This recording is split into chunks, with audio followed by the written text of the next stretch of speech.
Did you know that broken heart syndrome is a real thing? When you actually feel the heartbreak, there is a physical impact on your body. And before you think that I'm absolutely crazy, I'm going to share with you right away an article here from Harvard. And I also want to show you Mayo Clinic also talks about broken heart syndrome. It is known as a stress cardiomyopathy or Takotsubo syndrome, and it can occur when people experience severe emotional or physical stress. Now, this is very important to know that over 90% of the cases that they're talking about here were experienced by women ages 58 to 75. When they go into who gets broken heart syndrome, more than 90% of reported cases are in women ages 58 to 75, and research suggests that up to 5% of women suspected of having a heart attack actually have this disorder. And so, what is this? It was first described in 1990 in Japan. Takotsubo cardiomyopathy is a weakening of the left ventricle, the heart's main pumping chamber, pumping life and love into your body. The condition is usually the result of severe emotional or physical stress, such as a sudden illness, the loss of a loved one, a serious accident, or a natural disaster, such as an earthquake. And that's why the condition is also called stress-induced cardiomyopathy or broken heart syndrome. So, what can we do about this? Well, understanding that it's real is probably the very first step. So many times people dismiss emotions as they're just something that we shouldn't have to have or experience, and we just try to ignore them. But our body doesn't ignore them. Our body actually has a physical response to these intense emotions. I've talked many times about the impact of fear on the kidneys, but heartbreak can actually take a physical toll on the heart. So, in order to help to heal from that, we do need to look at a holistic approach. We can look at nutrition approaches. I was really interested when I learned that Joseph Antel, one of my mentors, had a broken heart protocol for nutrition, and I'll share that with you in a little bit. But there are also healing modalities to help you to identify a belief that could stop you from having the healing flowing in you and continue to keep you stuck in that heartbreak. And a lot of people do get stuck in that heartbreak. And I want you all to know there's something we can do about it. Now, I often am attempting to make every moment focused on the positive in life, but I'm not ignorant to the fact that heartbreak happens. All of these emotions do happen for a reason.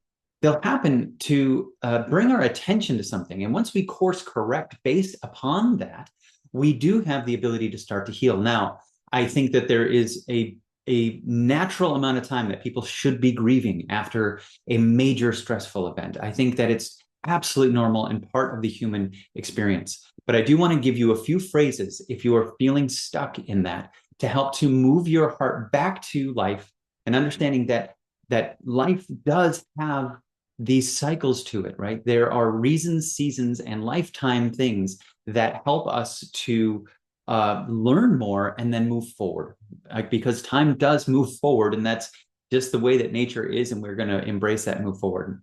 But first, let me tell you about the nutrition. Joseph Antel had this protocol, and he talked about the smart tissue repair I always talk about specifically for the heart. And he says cardiotropin PMG is number one on his list, most important to help somebody to protect that heart from that emotional impact. And I think that's a brilliant idea. Now, I tend to personally favor, sometimes I do straight tissue specific repair, but I like to have it included in other products that also contain nutrients to nourish the heart at the same time. So one of my favorites, and I'll be doing a video next on that, and a whole series in cardiology about Cardio Plus, and I'll tell you more about that one in a little bit. Second, and another video I'm going to do is a product called Cataplex B Core. These are the top two things that he talks about in his broken heart protocol. And third, which I will get to a video eventually, but has been something that has been profoundly helpful for so many people with anxieties and all types of emotional challenges. And it's something called min checks. And I'll put information about all that below. Now we have a nutritional foundation. Of course, you want to be eating things that are good for the heart too. You make sure that you have your omega-3s. Your heart needs a lot of omega-3s. It needs a lot of those vitamin Bs. That's why we talked about that. And remember that the heart eats first. It's important to remember that when our body takes a nutrition, it relegates the nutrition to the most essential organs first. It's very, very wise in how it does that. And if we don't have the heart beating, it doesn't matter if you're getting nutrients to your toes. You won't live tomorrow to see your beautiful, healthy toes. So that's why we also remind people that we tend to die from the feet up. Those little toes, unfortunately, are at the very end of the table and they get whatever scraps are left over. So if you're not bringing in all of the nutrients to get it to all the way to your toes, then you're going to start to experience the fact that you are starving that part of your body. But when you do bring in the nutrition, the heart does get to eat first because it is important to be able to get that nutrition to the rest of the body. So now that we got that nutrition piece handled, what can we do from an action step and from a belief step that can help heal that? Now, there is a method that I've been using for years that's been very helpful to help people with healing in this. And I'm going to give you 3 phrases today that I encourage you to say out loud, maybe when you're driving by yourself, and just feel if that feels like the truth or if it feels like a lie. And you'd be surprised that at first, sometimes these phrases may feel like a lie, but they are reminders to you, the more you say them, that it is actual truth. And I'm going to give you 3 of them right now. The number 1 phrase is, I have loving feelings towards other people. If you're struggling with having that love flowing through you into other people, please think of those people who are the easiest to love and spend more time thinking about them. We got to get that love flowing through your heart to a direction, because if we have too much time that we're spending thinking about the loss of the love, our whole world is going to become more about the loss. But when we start focusing that energy back on those who help us feel that love, it comes back into us. And maybe you need a pet, like a dog or a cat, to help you feel that, because they do have that ability for us to love them unconditionally most of the time. And if that's helpful, just focus on those things that do that for you, and then say that phrase out loud until you really feel that truth in you, that you do have loving feelings towards other people. Now, the other side of that coin is, I'm able to receive love from other people. And that's a phrase to say out loud. I'm able to receive love from other people. Now, that is important. Most times we've been taught that it's better to give than it is to receive. However, I want to remind you that without a receiver, giving has no value whatsoever.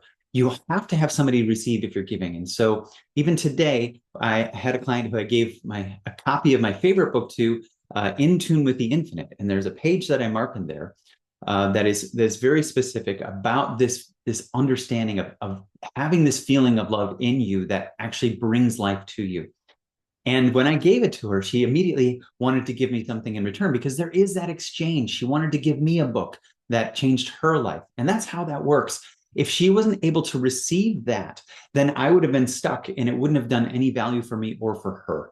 And so just something to remember, that you have to be able to have the ability to receive the love as well, because there are people who do want to give you that love and you want to be able to receive it.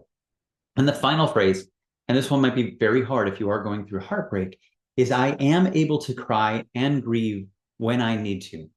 I think it is part of the human condition. It is normal to have the amount of time that we need to cry and grieve. In fact, crying has physiological releases for us. There are chemicals that come out in crying that help us heal.